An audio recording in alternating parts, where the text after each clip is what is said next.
अगर हमारे पास कोई भी वायर जब आपके सर्किट में कनेक्टेड रहती है तब, और अगर कनेक्टेड नहीं होती है तब भी, राइट। तो दो सिचुएशन के अंदर क्या वो न्यूट्रल रहेगी या फिर नहीं रहेगी, इसके बारे में डिस्कस करते हैं। देखिए, सबसे पहली बात, आप जानते हैं कि दुनिया के जो भी मटेरियल है, राइट, वो किससे मिलकर बना होता है? मैटर से। और मैटर किससे मिलकर बना होता है? एटम से, राइट। अब आप जानते हैं जो एटम है उसके अंदर हमारे पास क्या क्या चीजें होती है? आपके पास होता है न्यूट्रॉन, प्रोटॉन्स एंड इलेक्ट्रॉन्स।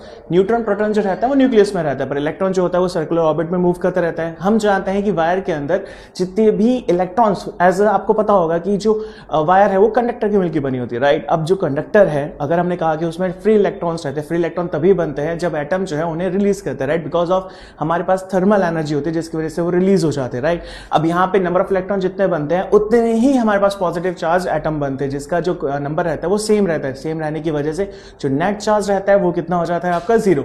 और यही होता है चार्जेस कंसेप्ट, जो प्रॉपर्टी हमें बताती है, राइट। सो दैट्स व्हाई कि अगर हमने कहा कि वायर जब कनेक्ट नहीं होती तो ये क्या होती है? न्यूट्रल। पर क्या होगा अगर ये कनेक्ट कर दी जाए? तो ये हम समझेंगे नेक्स्ट वीडियो में। मिलते हैं आपसे, बाय बाय।